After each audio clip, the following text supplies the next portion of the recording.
Alright, तो इस video में हम ऐसे क्वेश्चंस कवर करेंगे। आप देख सकते हैं ये पहला क्वेश्चन जो है परम्यूटेशन एंड कॉम्बिनेशन में पूछे जाने वाला बहुत इंपॉर्टेंट क्वेश्चन है।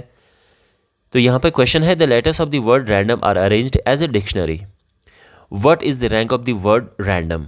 ऐसे ही ये क्वेश्चन है, और एक मैंने थोड़ा डिफरेंट क्वेश्चन लिया है क्योंकि इसमें जो आई है वो रिपीट हो रहा है। You know, can you see, ये लेटर रिपीट हो रहा है। ठीक है, तो इनको करते हैं।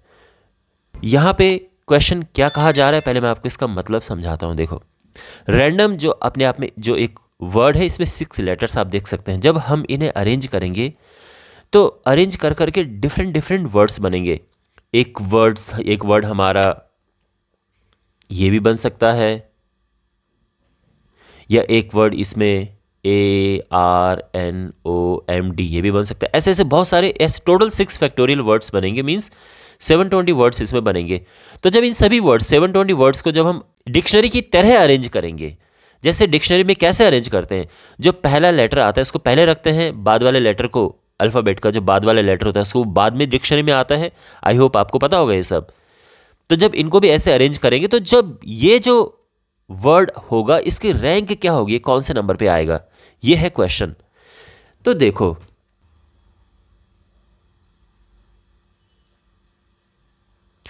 डिक्शनरी की तरह जब हम इन्हें अरेंज करेंगे तो आर से पहले क्या क्या आएगा, आर से पहले ए आएगा, इसके बाद डी आता है, फिर एम आता है, एन आता है, ओ आता है, और फिर जाके आर आएगा। ए से पहले कुछ नहीं आता है। एन से पहले क्या आएगा, एन से पहले, अब आप कहोगे कि सर एन से पहले ए आता है, डी आता है, बट ए हम लिखेंगे नहीं बिकॉज वो हम ऑलरेडी यूज कर चुके हैं यहाँ पे, तो उसको हम नहीं लिखेंगे, तो वो नहीं आएगा। आर ए से जो शुरू हो जाएगा, जो इतना शुरू हो जाएगा, उसके फिर से ए नहीं आएगा ना, तो ए तो यहां पर नहीं आएगा। तो क्या आएगा, फिर डी आएगा और एम आएगा। इसके बाद डी है, तो डी से पहले क्या आएगा डिक्शनरी में, डी से पहले केवल ए हमारे पास है, तो डी से पहले ए, बट वो ऑलरेडी फिर से यूज हो चुका है तो वो हम नहीं लेंगे, इसको भी ऐसे छोड़ दो। ओ से पहले ए आता है, बट वो हम यूज कर चुके हैं तो उसको हम अब दोबारा नहीं आएगा वो डिक्शनरी में, है ना। तो इसमें ये डिक्शनरी में ऐसा वर्ड नहीं आएगा जिसमें ए दोबारा आए, तो ए को नहीं लिखेंगे। ओ से पहले डी आता है, एम आता है, एम नहीं आया है यहाँ पे, तो ये एम लिख दो यहाँ पे। और कोई है डिक्शनरी में इससे पहले क्या आएगा, तो डी नहीं आएगा बिकॉज डी यूज़ कर चुके हैं हम, ये ठीक है। ओके, ये हो गया। और लास्ट में बचा एम, एम से पहले तो खैर सभी यूज़ हो रखे हैं। तो ये सीन है अभी तक। अब बताओ यहाँ पे, यहाँ तक क्या आपको ये समझ आया है या नहीं आया है, यहाँ तक इम्पॉर्टेंट है। अगर आप ये समझ चुके हो फिर सब कुछ आसान है। यहाँ पे जो हमारा सीधा आंसर होगा वो होगा, यानी जो इसकी रैंक होगी, तो आर से पहले वापस जाओ इनमें, आर से पहले हमारे पास टोटल कितने हैं, 5 हैं टोटल। हमारे पास ये 5 लेटर्स आएंगे, 5 लेटर में से कुछ भी आ सकता है, लेकिन जब उनके बाद हम इनको लिखेंगे तो हमें अरेंज करना होगा ना उन्हें। तो कितने वे से अरेंज होंगे ये 5 फैक्टोरियल वे से अरेंज होंगे। अब ए के ऊपर कुछ लिखा नहीं है, उसको हटा दो, और यहां पे एन के ऊपर अब लिखा है, तो अब एन देखो, एन के ऊपर कितने हैं ये, यानी डी आएगा, एम आएगा, तो ये 2 तरीके से वहां पे आ सकते हैं एन से पहले। अब इसके बाद अगर हम देखें कितने तरीके से अरेंज होंगे ये, तो ये 3 फैक्टोरियल वे से अरेंज होंगे। अब इसके बाद जो है, अब क्या बचा, जिसके ऊपर कोई लेटर आ रहा है वो है ये, तो इसके ऊपर एक ही लेटर आ रहा है और इसके बाद में केवल एक ही है जिसको अरेंज करना है, तो 1 फैक्टोरियल होगा। तो ये तो है रैंडम से पहले, रैंडम से पहले जितने भी हमारे वर्ड्स आएंगे वो हैं, और रैंडम की रैंक के लिए एक और ऐड कर देंगे हम, ठीक है ना। यही रैंडम से पहले ये आते हैं, तो ये हो गया 5 × 120 प्लस 2 × 6 प्लस 1, तो ये हो गया 600 प्लस 12 प्लस 1, यानी 613। और जो अपने आप में रैंक, जो रैंक ऑफ रैंडम है, उसमें एक प्लस हो जाएगा, क्योंकि ये सभी हमने लिखे हैं जो कि रैंडम से पहले आने वाले हैं, तो ये इसका आंसर होगा, ये उसकी रैंक है। ठीक है, समझ गया। बहुत सिंपल वे है इसको करने का। अब यहाँ पे हमारे पास है जेनिथ, और इसके लेटर्स को रीअरेंज करके डिक्शनरी की तरह सजाया गया है, तो जेनिथ की रैंक हमें बतानी है। तो इसको वैसे ही लिखते हैं जैसे पिछले क्वेश्चन में हमने लिखा था कि जब जेनिथ आएगा इससे पहले क्या क्या आ चुका होगा वो हमें देखना है। तो Z से पहले देखो जेनिथ में क्या आता है अल्फ़ाबेट के हिसाब से, Z से पहले तो ये सभी आएंगे, यानी E है, H है, I है, N है और T है ना भाई। जब आप डिक्शनरी में इसको लिखोगे तो जेनिथ लिखने से पहले इनसे शुरू होने वाले सारे वर्ड्स आ चुके होंगे। अच्छा, अब इसके बाद बात करते हैं ई से पहले तो वैसे भी यहाँ पर कुछ नहीं है, ठीक है ना, तो ई से पहले हम कुछ नहीं लिखेंगे। अब एन की बात करते हैं। एन से पहले यहाँ पर क्या क्या आ सकता है? एन से पहले ई आ सकता है, एच आ सकता है, आई आ सकता है, but E since already use हो चुका है तो यहाँ पे अब एच और आई के लिए ही जगह बचती है। तो कहने का मतलब मेरा ये है कि जब अब जेड ई लिख दोगे उसके पास सीधे एन तो आएगा नहीं ना, उसके बाद पहले एच वाले आएंगे, फिर आई वाले आएंगे, तब जाके एन वाले शुरू होंगे आने। ये है कहने का मतलब।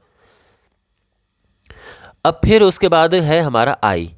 तो आई से पहले हमारा क्या है? आई से पहले ई है, एच है, बट ई तो ऑलरेडी आ चुका है तो रिपीट तो होगा नहीं वो, तो यहाँ पे एच के लिए जगह बचती है। तो मेरे कहने का ये मतलब है कि जो जेन से शुरू हो चुका होगा उसके तुरंत बाद आई वाले नहीं आएंगे, पहले एच वाले आएंगे तब जाके आई वाले आएंगे। तो ये है कहने का मतलब। अब टी से पहले हमारे पास है ये चारों, तो ई ऑलरेडी आ चुका है, एच नहीं आया है, ठीक है, और आई ऑलरेडी आ चुका है, एन ऑलरेडी आ चुका है, तो बस एक यहाँ पर जगह बचती है।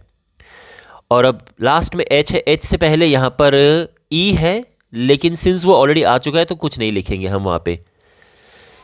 तो आई होप यहाँ तक आपको समझ आ चुका होगा ये सब, ये इंपॉर्टेंट है। इतना अगर आपने लिख दिया है, ये आप समझ चुके हो, फिर तो बिल्कुल आसान है। तो अब कौन सी रैंक होगी देखो, तो यहाँ पे सबसे पहले देखो जब हम ये जेनिथ लिखेंगे इससे पहले इनसे शुरू होने वाले सारे वर्ड्स हम लिख चुके होंगे।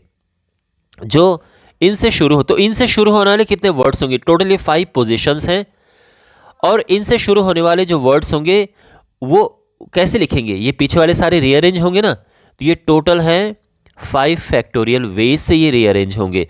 यानी मान लो कि आपने ई लिख दिया है, उसके बाद जो है वो 5 फैक्टोरियल वेज से रीअरेंज होंगे। ऐसे एच लिख के 5 फैक्टोरियल वेज से रीअरेंज होंगे, इसीलिए यहाँ पर लिखा है कि 5 × 5 फैक्टोरियल।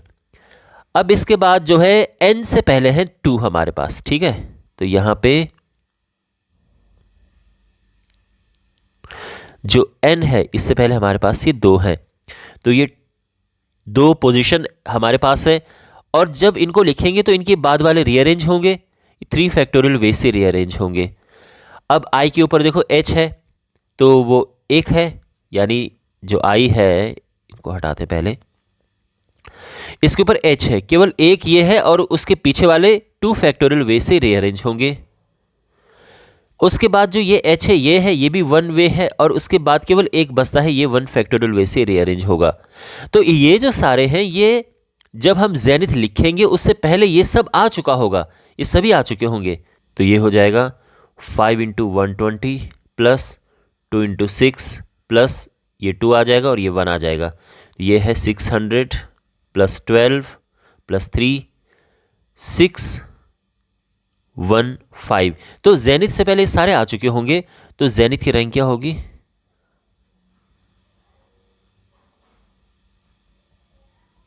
615 प्लस 1 यानी 616 रैंक। ये है हमारा आंसर। ओके, वेल अब हमारे पास क्वेश्चन नंबर 3 है, और ये जो क्वेश्चन में जो वर्ड है सुरीति, ये जो वर्ड है ये पिछले 2 क्वेश्चंस में जो वर्ड्स लिए हैं उनसे डिफरेंट कैसे है?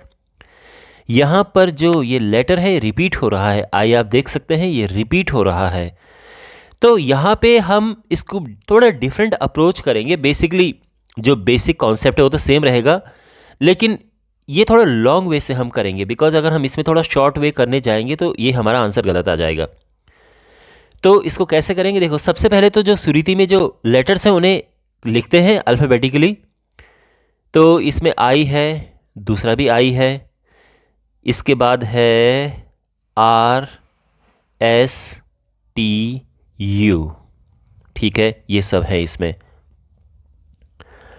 और हमें लिखना है सुरीति।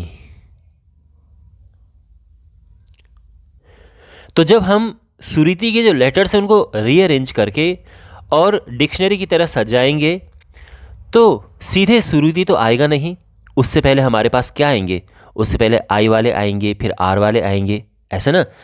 तो देखो, सबसे पहले जो आई वाले हैं यानी आई से शुरू होने वाले वो कितने होंगे। तो आई हमने शुरू में अगर लिख दिया तो उसके बाद किन्हें रीअरेंज करना है हमें, आई को आर एस टी यू, और टोटल हमारे पास हो जाएंगे 5 फैक्टोरियल वेज। सिंपल। दूसरा भी आई है तो उसे हम नहीं लिखेंगे। अब है आर, आर से शुरू होने वाले। अब ध्यान रखना, मैं इसलिए कह रहा था कि ये थोड़ा सा अलग है बिकॉज अब देखो, आर से जो शुरू होने वाले होंगे हमें रीअरेंज किन्हें करना होगा, आई आई एस टी यू, इन्हें रीअरेंज करना होगा। कितने वे से ये होते हैं तो ये आप जानते हैं कि इस केस में हमारे पास देखो 1 2 3 4 5 factorial upon 2 factorial veg. Upon 2 factorial क्यों किया, क्योंकि जब हमारे पास जिन्हें रीअरेंज करना होता है, जिनका हमें arrangement, number of arrangements find करने होते हैं, तो अगर जो रिपीट होते हैं उनसे डिवाइड हो जाता है। तो इसमें 2 आर अलाइक, आई जो है 2 आईज एक जैसे हैं, तो इसलिए 2 फैक्टोरियल से डिवाइड कर दिया हमने। अब इसके बाद आई हो गया, आर हो गया, अब हमारा एस आ गया जो कि हमें चाहिए, ठीक है, ये है। अब एस के बाद सीधे यू तो आएगा नहीं, क्योंकि यू से पहले क्या आता है, यू से पहले आई आता है। तो आई वाले कितने होंगे, तो अगर हम एस आई से शुरू होने वाले कितने होंगे तो हमें रीअरेंज करना है। इस बार आई है, आर है, टी है, यू है, इन्हें रीअरेंज करना है। कितने वेज होंगे, 4 फैक्टोरियल वेज। और फिर 4 फैक्टोरियल वेज हो गए। अब इसके बाद u आएगा नहीं, u नहीं आएगा, उससे पहले हमारे पास r है। तो जब हम ये लिखेंगे तो अंदर हमें रीअरेंज किन्हें करना है, यानी एस आर से शुरू होने वाले जो होंगे उसमें एस नहीं टी यू, इन्हें रीअरेंज करना है। कितने वेज होंगे, of course 4 factorial upon 2 factorial because 2 are alike. अब इसके बाद एस यू आएगा नहीं आएगा, पहले तो एस टी आएगा। तो अब किन्हें रीअरेंज करना है, आई आई आर यू को। ये कितने वेज हो गए, 4 फैक्टोरियल अपॉन 2 फैक्टोरियल वेज। अब हमारा जो है वो आएगा एस यू, ठीक है, एस यू, ठीक है। अब इसके बाद एस यू आर सीधे आ जाएगा क्या, बिल्कुल नहीं आएगा एस यू आर। तो यहां पे पहले तो एस यू आई आएगा और अब रीअरेंज हमें करना होगा। ध्यान रखना, हमें ये फाइनली इवेंचुअली ये लेके आना है। तो इसमें सीधे एस यू आर नहीं आएगा, एस यू जो है उसके बाद भी आई वाले पहले आएंगे, तब जाके आर वाले आएंगे। तो आई वाले, आई से शुरू होने वाले अंदर रीअरेंज हमें करना होगा, आई को, एस को और टी को, एस नहीं सॉरी, आई को, आर टी को। तो ये हो गया 3 फैक्टोरियल वेज। अब जाके होगा हमारा S U R, S U R से शुरू होने वाले, ठीक है, एस यू आर हो गया। अब इसके बाद एस यू आर से जो शुरू होंगे उसके तुरंत बाद क्या आएगा हमारा, बिल्कुल आई सीधे आएगा, क्योंकि आई से पहले कुछ और है नहीं। तो एस यू आर आई हो गया। अब इसके बाद देखो टी आई जो है यहां पे सीधे टी आएगा नहीं, बिल्कुल नहीं, सीधे टी कैसे आ जाएगा, उससे पहले तो आई होता है, क्योंकि हमारे पास टी और आई बचे हैं ना अभी। तो इससे पहले जो है हमारे पास आई आएगा और तब जाके यहाँ पे टी। तो एक तो ये तरीका हो गया है। और इसके बाद फाइनली जो हमारा है ये आएगा finally, this is the last सुरीति, ठीक है ना, ये हमारा अपना है। तो सुरीति से ये आने से पहले हमारे ये बाकी आए हैं, इससे पहले जितने भी लिखे गए हैं। तो टोटल रैंक ऑफ सुरीति क्या होगी, मैं सीधे रैंक लिख रहा हूं, रैंक ऑफ सुरीति यह है 5 फैक्टोरियल। एक एक करके इनको लेते हैं, ठीक है। तो पहले है 5 factorial that is 120, 5 factorial upon 2 that is 60, 4 factorial that is 24, 4 factorial upon 2 factorial that is 12, फिर से 4 फैक्टोरियल अपॉन 2 फैक्टोरियल है, अगेन 12, 3 फैक्टोरियल 6, 1 एंड 1। तो ये टोटल इनको प्लस करके आ जाएगा 1 1 2 8 20 20 और एक 236 आ रहा है ये टोटल, 236 रैंक। ये हमारा आंसर है। ओके वेल, तो आई होप आपको ये सब समझ आया होगा किस तरह से जब ऐसे क्वेश्चन आए कि किसी वर्ड को उसके लेटर्स को रीअरेंज करके डिक्शनरी की तरह उनको सजाया गया है तो उस पर्टिकुलर वर्ड की रैंक क्या होगी, तो इस तरह से हम करते हैं। तो आई होप आपको ये वीडियो बिल्कुल यूज़फुल लगा होगा और सारे कॉन्सेप्ट्स आपके क्लियर हुए होंगे। Thanks for watching. Please share this video with your friends and subscribe to the channel. See you in the next video. Take care.